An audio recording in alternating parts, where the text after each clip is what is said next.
So, wala pa si Ingrid. Ako lang mag-isa dito sa hotel. So, itutour ko kayo sa hotel. Actually, maganda to kasi malaki tsaka kompleto sa gamit.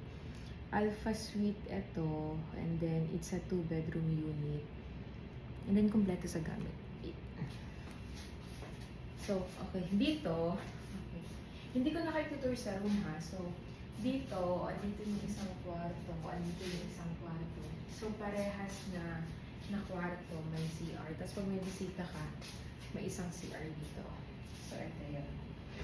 So, ito yung isang CR. Tapos, ito yung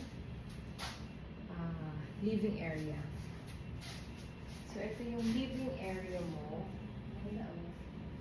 Di ba? Ang laki. So, ito yung living area mo. Tapos, glass window yan lahat. Ay, may glass window yan. So, pwede mo iangat yung blinds. Meron kang TV. Actually, maganda yung living area. Tapos, meron ka dito, study table. Ayun, so, hindi ko yung laptop ko. So, kung may meeting ka, okay din.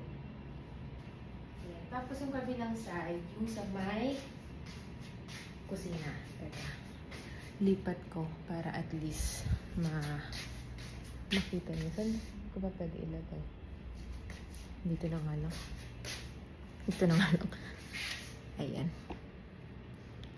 Ayan, so, ito yung living area, di ba? So, ito yung,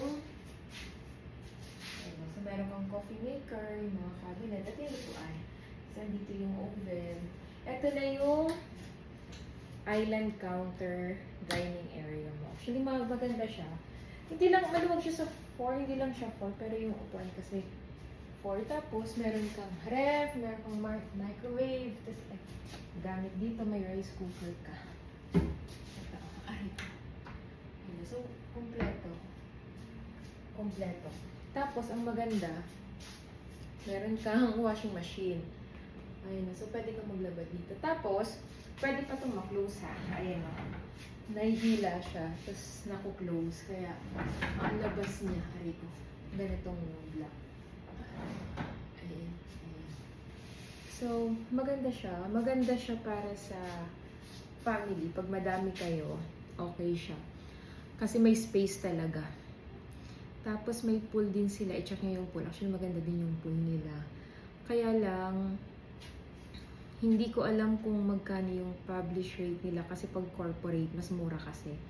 Mas nakukuha siya ng mas mababa. I-check nyo na lang din. Pero, kung madami kayo, let's say, family of 5 siguro, maluwag to. Okay pa. So, asan ba? Paano ko papatayin? Hindi ko abot. Sabi ko papatayin ko sana dyan.